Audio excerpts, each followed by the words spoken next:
simplesmente sensacional o que estamos vendo em X-Men 97. Esta é, sem sombra de dúvidas, uma das melhores séries, uma das melhores adaptações da história de Hollywood vinda dos quadrinhos.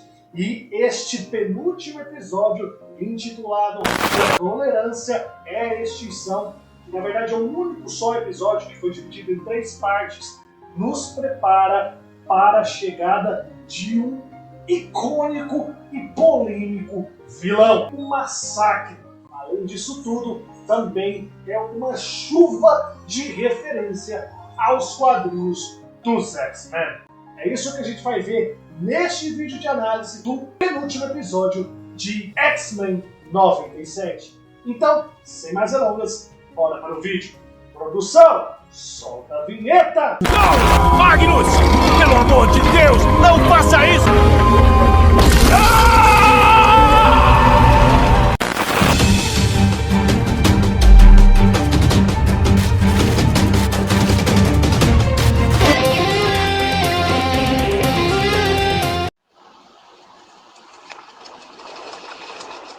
Oi! Eu sou o Murilo e você está assistindo ao The Geek. Galera, sejam bem-vindos a mais um vídeo aqui no canal. E como eu falei, vamos conversar sobre X-Men 97, o penúltimo episódio dessa primeira temporada que pavimenta o caminho para a chegada de um indigesto vilão, o Massacre.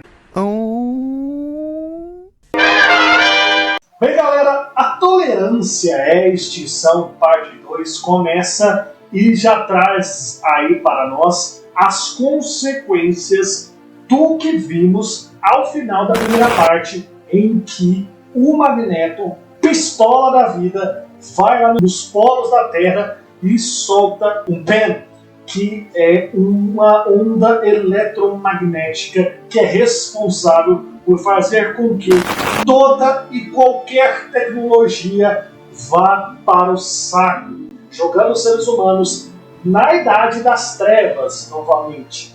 E aí a gente vê a mansão Xavier toda destruída, vemos o Xavier ali acordando no dia seguinte. Vale lembrar que no episódio anterior, o episódio termina, já está à noite, a gente vê a mansão totalmente destruída quando o Xavier chega na Terra.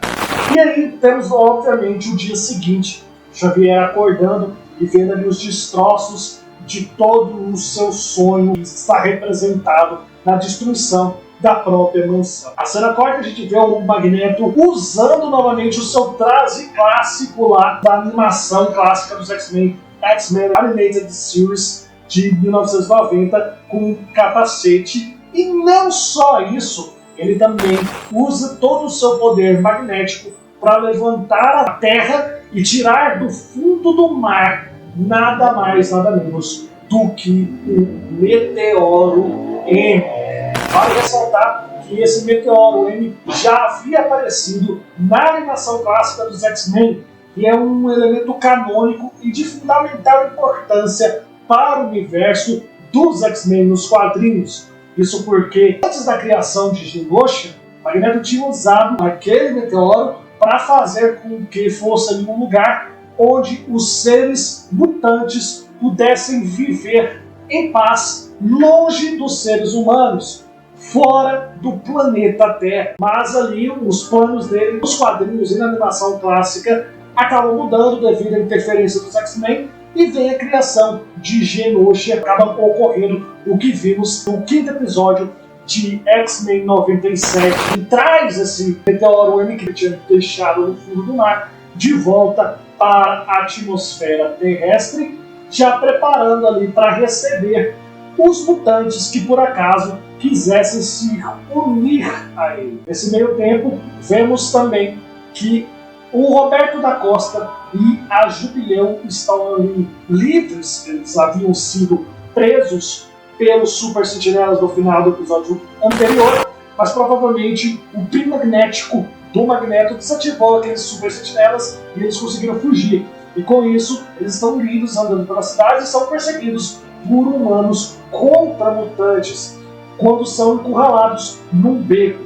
E nesse momento que eles são salvos ali pela chegada da Tempestade, acompanhada do Forge. Temos um corte de cena, vemos aí os X-Men na Mansão Xavier se reunindo com o Professor Xavier. Mas antes desse fato, vemos um pequeno momento de desentendimento entre o Professor Xavier e o próprio Ciclope, o que já nos vinha sendo mostrado ao longo de toda a temporada. A gente via que o Ciclope estava cada vez mais descontente com os métodos e com a filosofia do Professor Xavier e se tornando uma pessoa muito mais amarga e até mesmo se revoltando contra os humanos. Vale lembrar aquela entrevista que ele deu para a repórter no episódio 5, falando que os mutantes eram muito mais superiores do que os seres humanos.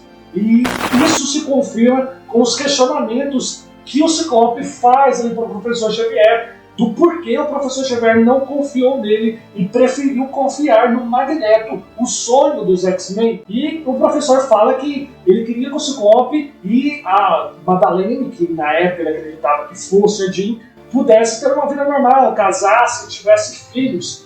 E no final ele se mostra arrependido e estica a mão ali para o Ciclope, que deixa completamente no vácuo, mostrando assim uma cisura entre o Professor Xavier e o Ciclope. E isso é só um prenúncio do que a gente vê no final do episódio.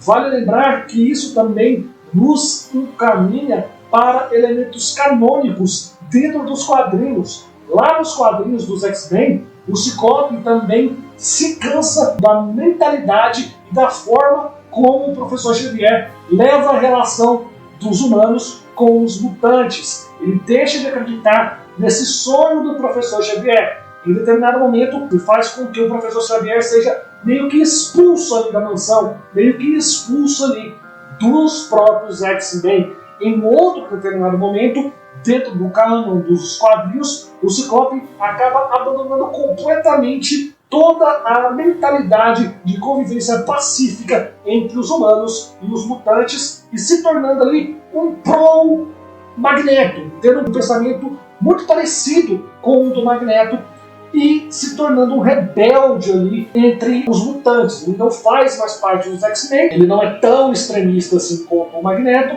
mas chega realmente a ter algumas atitudes extremas, colocando sempre em primeiro lugar a necessidade dos mutantes em decorrência da necessidade dos seres humanos. E aí a gente vai para a chegada da Mansão Xavier, da Tempestade, do Roberto da Costa, da Jubileu e do Forge. A gente vê ali a emoção da Jean em ver novamente a Tempestade. Vemos uma conversa interessante entre o Fera e o Forge, que questiona como que a perna metálica do Forge está funcionando. Mesmo após o pulso eletromagnético do Magneto, o Forge explica que ele apenas pensou e foi lá e fez. E temos aí a conversa e a elaboração do plano dos X-Men para tentar resolver toda essa situação. Momentos antes, o Xavier usa ali os seus poderes psíquicos, leva a sua consciência juntamente com a consciência do presidente dos Estados Unidos para o plano astral e tem uma conversa com o presidente. E ele afirma que a tolerância dele com os mutantes está chegando ao fim. E o Xavier fala para ele confiar, que ele vai dar um jeito nessa situação. E o presidente fala que ele não pode confiar no Xavier, porque o Xavier deixou o legado dele nas mãos de um lunático que era o Magneto. E o Xavier ele defende o Magneto, falando que o Magneto não é lunático, mas que ele foi uma pessoa, um mutante que sofreu demais na mão dos seres humanos e que toda vez que ele tentou dar uma chance aos seres humanos, ele sofreu ainda mais. Mas promete que vai colocar um ponto fim nessa história do Magneto com os X-Men. E aí a gente vê a elaboração do plano entre eles. O Ciclope divide os X-Men em duas equipes, a equipe azul e a equipe amarela. Isso também é outro elemento muito interessante que a série trouxe dos quadrinhos. Em vários momentos dos quadrinhos dos X-Men, os X-Men foram divididos em duas equipes, com essas duas nomenclaturas, azul e amarela. Inclusive, dentro dos quadrinhos dos X-Men, tivemos HQs com esses nomes. X-Men azul, X-Men amarelo.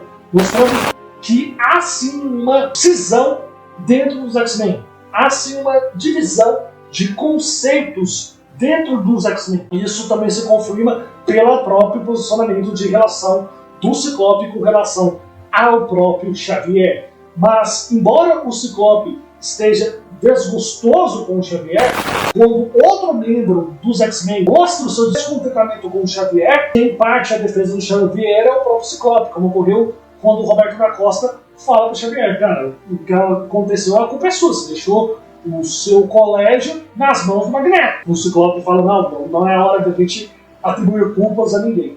E eles decidem elaborar um plano para parar ali o Bashir e também para parar o Magneto, dividindo as equipes em duas. E aí a gente vai para os momentos de ação deste episódio. Enquanto um grupo vai para a ilha onde o Bashir está, o outro grupo está se preparando para ir atrás do Magneto. E nesse meio tempo, quando eles estão ali se organizando para começar a missão, são surpreendidos. O Xavier está conversando ali com a Vampira, e a Vampira culpando ele pela morte do Gambit. E nesse momento a gente vê o Magneto chegando ali nos restos da mansão do Xavier e trazendo, como se fosse uma mochila, um meteoro M. E ele faz ali um discurso para o Xavier que ele tentou fazer as coisas ao modo e ao jeito do Xavier pensar, que agora era a hora do Xavier fazer ao modo do que ele pensa, confiar nele, porque os métodos do Xavier provaram-se tão certo. O Xavier fala que os métodos do Magneto são extremamente arrogantes e que isso vai ser ruim não só para os seres humanos, mas também para a própria raça mutante. E aí o Magneto dá um ultimato.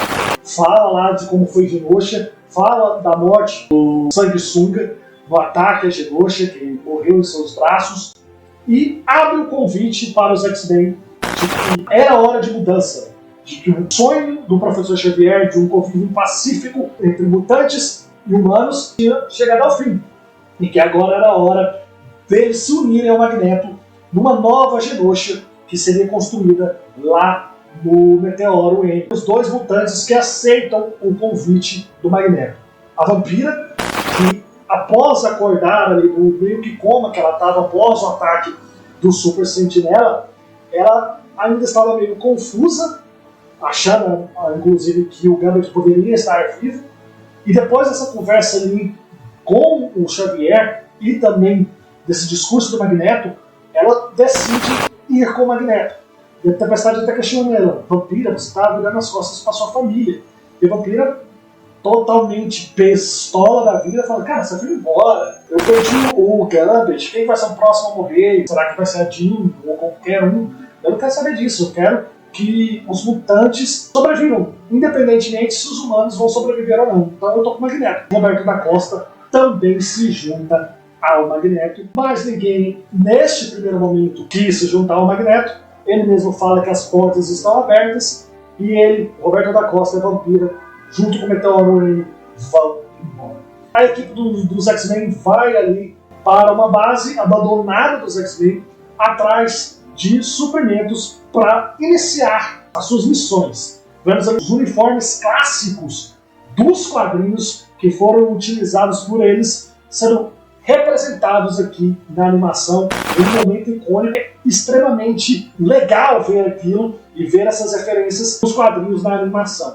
Temos uma conversa do Ciclope com o Nathan Cable, em que ele fala lá sobre a Madalena e sobre a Jean, falando que as duas são extremamente poderosas, atribuindo ao Nathan toda a sua confiança no filho. E aí a gente vai à divisão dos grupos. O Morpho, a Jean, o Fera, a Tempestade e o Forge vão atrás ali do Bashir, enquanto o resto da equipe vai atrás do Magneto. Chegando ali na ilha do Bashir, o Bashir está energizando todas as sentinelas com o seu poder e manda as sentinelas atacarem os X-Men. Só uma ressalva: nesse momento em que os X-Men estão se preparando dentro ali da mansão Xavier, alguns momentos antes do Magneto chegar, temos uma revelação bastante interessante do Professor Xavier, que quando ele formou a escola, quando ele fundou a escola, o cérebro tinha reconhecido o Bashir como um possível mutante, que ele chegou a ir até mesmo à casa do Bashir para tentar recrutar o Bashir para os X-Men. mas que ele recebeu uma negativa da mãe do Baixa que fechou a porta em sua cara. Ou seja, o Xavier sabia da existência do Baixa muitos anos antes da ameaça do próprio Baixa se tornar concreta para os mutantes, não só para os X-Men, mas para os mutantes como um todo. E ele não fez absolutamente nada para impedir que essa ameaça se tornasse possível. Quando os X-Men chegam lá e são atacados pelas sentinelas, que foram reativadas pelos poderes do Baixa, a equipe acaba pulando ali do jato, depois de um momento bem motivacional entre a Tempestade e o Jean Grey. A Jean Grey, o Morpho, o Cable e o Fera ficam em terra, enquanto a Tempestade e o Forge estão lutando com as sentinelas e são abatidos. Na Terra, os X-Men acabam enfrentando algumas sentinelas e temos um momento bastante interessante em que o Morpho se transforma ali no Hulk e faz uma alusão ao próprio Hulk, né? O Hulk tem aquele famoso jargão, Hulk esmaga, e o Morpho fala Morpho esmaga na forma de Hulk, fazendo uma homenagem ao Hulk e utilizando-se ali da Jean Grey para combater as sentinelas. Jean Grey usa sua telecinese aí em cima do Morpho transformado em Hulk para dar um upgrade do poder dele para combater as sentinelas. Fera pega uma mão de uma sentinela, dá um tapa na cara de uma das sentinelas com a própria mão, momentos bastante icônicos, e temos a luta da Jean Grey contra o Sinistro. O Sinistro tem um total conhecimento dos poderes da Jean Grey, porque ele fez experimentos com a Jean Grey, ele criou uma clone da Jean Grey. E ele mostra ele também ser um transmorfo, ele consegue utilizar ali, se transformar o seu corpo meio que numa geleia e conseguir deslizar por entre as sombras. Ele acaba utilizando o Cable para atacar a Jean. E é nesse momento que a gente vê que o que ele queria ao se aliar ao Baixa era exatamente o Cable, porque tudo que ele fez com a clone da Jean, com a Madeleine, para que ela tivesse o Cable junto com o Scott, era para ter um mutante extremamente poderoso, que unisse a genética da Jean com a genética do Scott Summers, do Ciclope. E esse é o Cable. E como ele tinha aquele elemento genético em que ele poderia controlar a Madeleine, isso se replica ao Cable e faz o Cable atacar a Jean. Nesse meio tempo, lá no Meteoro M, os X-Men já chegam. Lá no Meteoro, a Vampira arrebenta a porta do jato ali dos X-Men e não tem mais ninguém, porque o Noturno teletransportou o Ciclope, o Xavier e o Wolverine lá para onde o Magneto estava, dentro do Meteoro M, que ele está sentado lá num trono bem massa, lá com os destroços das sentinelas, provavelmente das sentinelas que atacaram de Genosha, e o Magneto fala, demonstraram aí para mim qual é o lado que vocês tomaram. Então agora não tem mais conversa. O Wolverine vai para cima, começa a luta muito intensa, né, entre eles. A Vampira ataca o Wolverine, o Roberto da Costa e o Júlio ficam lutando, o Ciclope também junto com o Professor Xavier tentando lutar ali contra o Magneto. E nesse momento o Wolverine consegue tirar o capacete do Magneto e o Xavier então resolve fazer uma coisa que ele prometeu que ele nunca faria, que é invadir a mente do Magneto. Só que o plano do Xavier ao invadir a mente do Magneto era controlar o corpo do Magneto para fazer com que, com os poderes do Magneto, ele reativasse toda a energia do planeta Terra, toda a tecnologia dos seres humanos. Nesse meio tempo, a Jean está sendo atacada lá pelo Cable e ela usa sua telepatia para se comunicar com o Ciclope. O Ciclope vê o que está acontecendo e fala que o ama antes do poder máximo do Cable a atingi-la, meio que deixando entender que a Jean morreu. E quando o Xavier está usando seus poderes para fazer com que o Magneto reative a energia na Terra, o Ciclope tem essa visão e ele decide então atacar o Xavier, impedindo que ele faça isso. Dessa forma, a mente dele conseguiria fazer com que a energia da tecnologia dos seres humanos e das sentinelas, das super sentinelas, não fossem reativados, dando assim tempo para que a equipe que está lutando ali com o Baixo conseguisse completar a missão. Nesse meio tempo, o Morpho finge se passar ali pelo Sinistro para tentar pegar o Baixo, não dá certo. O Fera também tenta chegar lá de surpresa para pegar o Baixo e também não dá certo. E eles ficam nessa sinuca de bico.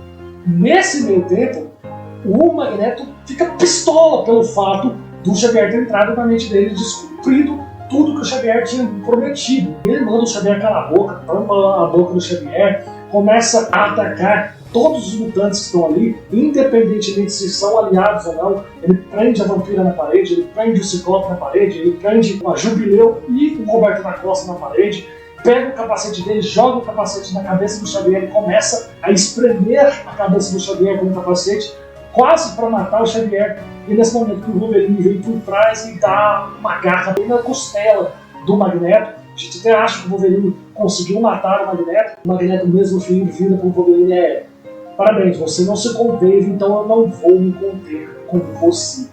E usa todo o seu magnetismo para simplesmente tirar do corpo do Wolverine todo o adamante. O episódio acaba nesse clímax espetacular. Isto, tanto o fato do Wolverine dar a garra de adamante nas costas do Magneto, quanto o fato do Magneto tirar as adamantes do Wolverine, foram momentos literalmente transcritos das páginas dos quadrinhos dos X-Men para a animação. Isso é muito bom, é excelente. A gente vê literalmente a cena do quadrinho sendo adaptada e mostrada igualzinho na animação, como se você estivesse vendo um quadrinho. É incrível o que eles fizeram aqui em X-Men 97 e mostra que os roteiristas de X-Men 97 não são apenas muito conhecedores do material base de X-Men, mas também são muito corajosos, porque fazer o que eles fizeram ali, de dar aquela cena tão impactante do Wolverine perdendo o adamante da forma como eles perderam, só sendo bastante corajoso mesmo. Esse momento nos leva a crer que, como eu já mencionei aqui lá atrás, nos reviews aqui de X-Men 97 aqui no canal, vamos ter sim a criação de um dos vilões mais indigestos dos X-Men e um dos vilões mais indigestos da Marvel, o Massacre. Eita porra! Isso porque, no arco dos quadrinhos dos X-Men, intitulado de Atração Fatal, o Magneto usa um pin eletromagnético para acabar com toda a tecnologia humana na Terra. Uma coisa que ele faz aqui em X-Men 97. E também usa todo o seu poder em cima do Wolverine para tirar o adamante do corpo do Wolverine. O Wolverine fica entre a vida e a morte, ele quase morre. E essa tirada do adamante do corpo do Wolverine, o Wolverine descobre que o adamante estava meio que segurando a sua mutação. Que sem o adamante, ele vai ganhando traços mais felinos, ele fica bem parecido com um fera, ele se torna literalmente um lobo na sua aparência. E aí ele decide então ir embora dos X-Men. Quando o Wolverine é atacado pelo Magneto, que retira a adamante do Wolverine na frente do Professor Xavier, o Xavier fica tão pistola nos quadrinhos que ele decide por um ponto final do Magneto de uma vez por todas. Ele usa seus poderes psíquicos para simplesmente apagar a mente do Magneto. Ele apaga todas as lembranças do Magneto e apaga todos os sentimentos, todos os rancores que o Magneto tinha de sua mente, deixando o corpo do Magneto em estado vegetativo.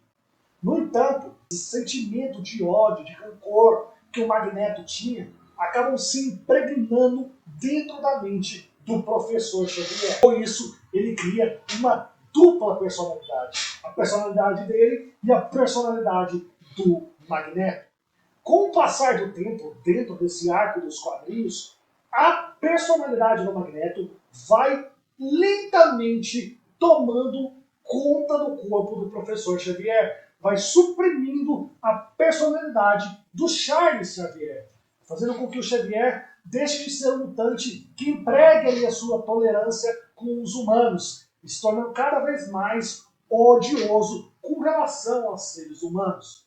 Em um determinado momento, essa transformação se torna completa, fazendo com que a mente do Magneto tome conta do corpo do Professor Xavier. E aí surge o vilão Massacre. Nos quadrinhos, o vilão Massacre é tão poderoso que foi necessário que todos os heróis da Marvel se unissem para enfrentar o massacre. Não só os X-Men, mas também o Quarteto Fantástico, o Homem-Aranha e os Vingadores. Todos lutam contra um massacre que causa realmente um verdadeiro massacre. Visto que tanto o Pino do Magneto, tanto o fato do Xavier tentar invadir a mente do Magneto, tanto o fato do Wolverine perder o Adamante, são elementos que dão origem à saga do massacre nos quadrinhos e que foram mostrados nessa temporada de X-Men 97. É quase 100% de certeza que o massacre vem aí. Ou já no próximo episódio, no final de temporada, ou vão construir ele nesse final de episódio, origem dele no início da segunda temporada, e no meio para o final da segunda temporada, ele ser o grande vilão de X-Men 97. Resta saber se na animação também vamos ter essa fusão ali dos heróis da Marvel lutando junto com os X-Men e com os mutantes para impedir o massacre, ou se eles vão restringir apenas aos mutantes. Se fosse para apostar, eu apostaria que eles fariam exatamente igual aos quadrinhos, com a participação dos outros heróis da Marvel, visto que tanto o Homem-Aranha quanto o Capitão América apareceram já nessa primeira temporada de X-Men 97, o que indica ainda mais essa possibilidade do massacre estar chegando. Coincidência? Acho que não! Mas eu quero saber de vocês, o que vocês acharam deste penúltimo episódio de X-Men 97? Vocês gostaram? Não gostaram? O que vocês acharam desse review? Estão ansiosos para essa possível chegada do massacre, seja no final dessa temporada ou como grande vilão da segunda temporada de X-Men 97? Deixe aqui nos comentários a opinião de vocês e bora interagir! Bora, Bill! Bem, galera, eu vou ficando por aqui. Espero que vocês tenham gostado do vídeo. Não se esqueçam de arrebentar o like, se inscrever no canal com o botãozinho do sininho. Também façam parte do nosso clube de membros. A gente se vê no próximo vídeo. Um beijo, fiquem com Deus, até a próxima e... Você não me deixou escolha, Magnus.